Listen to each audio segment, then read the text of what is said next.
Welcome classic rock fans to an episode of Classic Album Review, where classic albums are excavated and explored. And today we're looking at what is arguably the greatest debut album ever, which is the Elvis Presley debut from 1956. Roy Orbison described Elvis as a real raw cat singing like a bird. And the more I read about those early performances, I think he may well have a point, as many have suggested that they often fluctuated between a kind of feral energy and an aching vulnerability. Many, of course, stating that he just didn't sound like anyone else. One has to wonder about those early auditions or early sessions with Sam Phillips. For example, he did songs like My Happiness, a 1948 pop hit for John and Sandra Steele. It was described as pure, unadulterated yearning, as well as That's When Your Heartache Begins, which was a pop ballad, which I think the Ink Spots cut in 1941. Elvis takes these numbers and kind of reconfigures them. But one has to wonder what Sam Phillips saw in that gospel-infused, tremulous croon of his. Although many that did witness those early Elvis performances, and even some of the performances after he signed for RCA Victor, weren't always that flattering. Jack Gould, writing for the New York Times, said, "Mr. Presley has no discernible singing ability. The sight of him caterwauling his unintelligible lyrics in an inadequate voice during a display of primitive physical movement, difficult to describe in terms suitable for a family newspaper." And Jack O'Brien, writing for the New York Journal, said popular music has reached its lowest depths in the grunt and groin antics of one Elvis Presley. Elvis's voice on those early Sun recordings is something to behold. They have a kind of a playful energy, from the low-end resonances to the kind of high-end, almost trembling, exposed quality that he has. But he also employed other vocal affectations like hollering and hiccuping and all sorts of other shenanigans.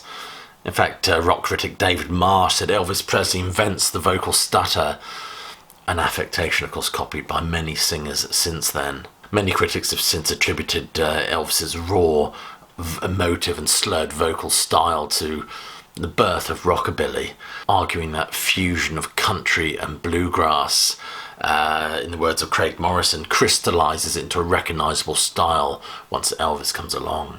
The Statesmen Quartet were also a huge influence on Elvis at the time. They really seized his imagination.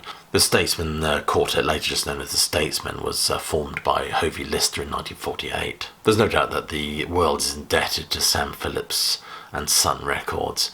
Before Sun Records, of course, he originally launches a label called the Phillips, which put out one official release, Boogie in the Park by Joe Hill Lewis, 300 copies pressed. But the label was soon disbanded. Then he started up Sun, which was described as a blues and race label.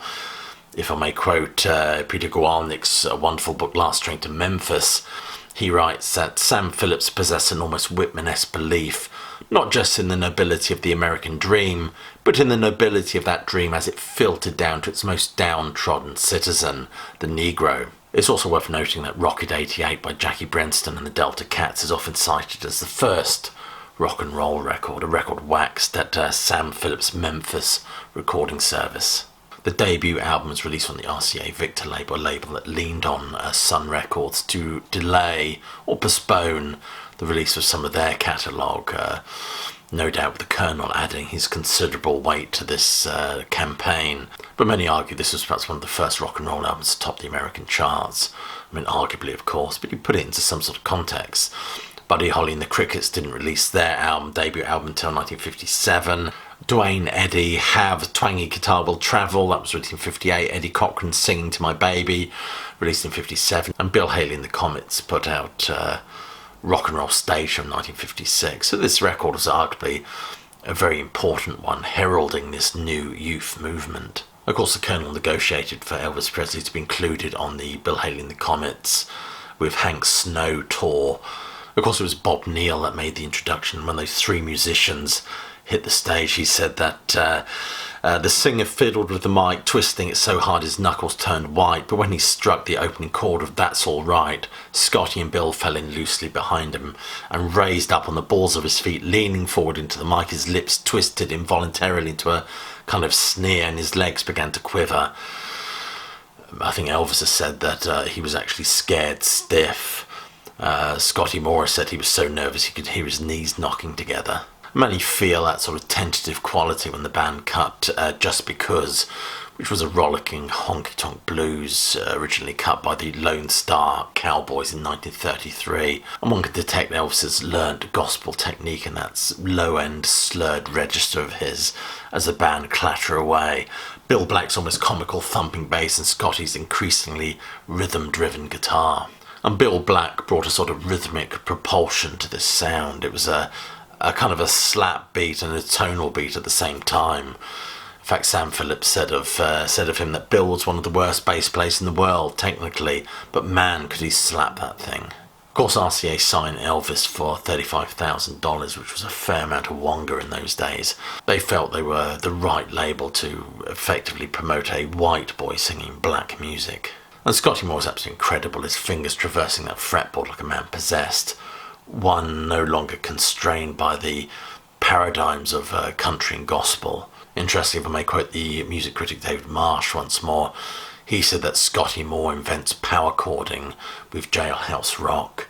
He certainly had an impact, because even John Fogerty in his autobiography states that Scotty Moore invented rock and roll guitar. There was certainly something fresh, a quality about his playing. His playing building on I think the finger-picking style of Chet Atkins. And we get that wonderful album cover. The photograph was taken by William Robertson at a concert in Tampa, Florida. It's dynamic, it's vibrant, as opposed to kind of a static posed photograph. It possesses an energy that speaks volumes of the music contained therein. And that writing, that garish pink and green writing, it was punk before punk. No wonder the Clash felt they'd pay some sort of homage to this album cover in 1979. And of course a late addition to this band, who were originally a trio, of course, was DJ Fontana, who joins the group to complete the ensemble and bring something very special to the music.